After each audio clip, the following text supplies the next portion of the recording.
Kenapa memelihara jenggot? Memelihara jenggot termasuk sunnah Rasulullah Sallallahu Alaihi Wasallam yang hukumnya wajib. Dalil-dalilnya adalah, yang pertama, memelihara jenggot termasuk fitrah seorang laki-laki. Rasulullah Sallallahu Alaihi Wasallam bersabda yang artinya 10 perkara yang termasuk fitrah: memotong kumis, memelihara jenggot, bersiwak, memasukkan air ke dalam hidung, memotong kuku. Hadis riwayat Muslim. Kedua, memelihara jenggot adalah perintah Rasulullah Sallallahu Alaihi Wasallam. Beliau bersabda yang artinya, potonglah kumis dan peliharalah jenggot. Hadis riwayat Al-Bukhari dan Muslim. Ketiga, memotong jenggot adalah kebiasaan orang-orang musyrik. Dalam hadis Ibnu Umar disebutkan bahwasanya Rasulullah Sallallahu Alaihi Wasallam bersabda yang artinya, selisihilah orang-orang musyrik, peliharalah jenggot dan potonglah kumis. Hadis riwayat Al-Bukhari dan Muslim. Keempat, mencukur jenggot adalah penyerupaan terhadap wanita. Ibnu Abbas radhiyallahu taala anhuma, beliau telah berkata, yang artinya Rasulullah Sallallahu Alaihi Wasallam telah melaknat laki-laki yang menyerupai wanita dan wanita-wanita yang menyerupai laki-laki. Hadis riwayat Al-Bukhari. Hikmah dibalik perintah memelihara jenggot dan larangan mencukurnya. Pertama, sebagian orang mengatakan bahwasanya mencukur jenggot menyebabkan kanker. Kedua, sebagian lagi mengatakan bahwasanya mencukur jenggot menyebabkan lemah syahwat. Ketiga, orang yang mencukur jenggot maka dia akan kerepotan dalam mengurus jenggotnya. Keempat, jenggot adalah keindahan dan lambang kejantanan bagi laki-laki. Artikel konsultasisyariah.com.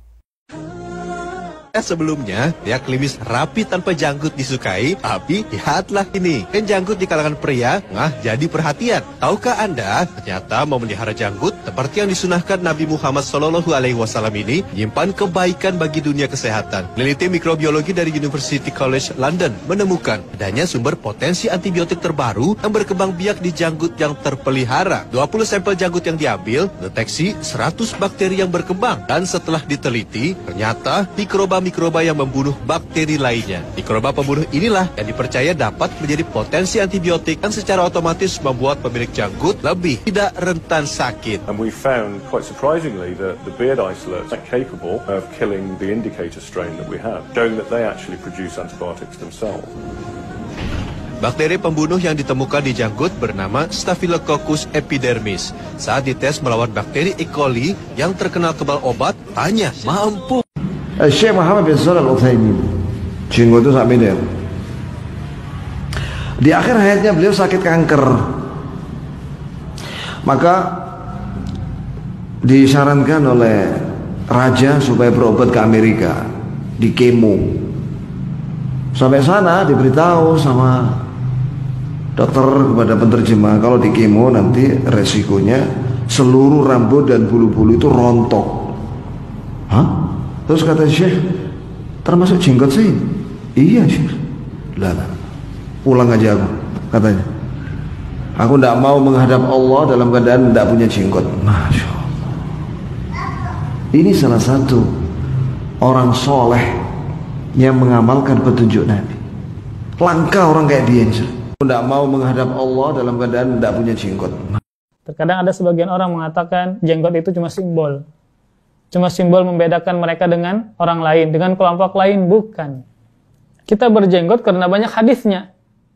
Kita berjenggot karena para sahabat berjenggot, imam empat mazhab berjenggot, semuanya berjenggot. Maka jangan sampai menuduh dengan demikian. Mengatakan orang yang memanjangkan jenggot karena simbol, membedakan mereka dengan kelompok lain. Bukan.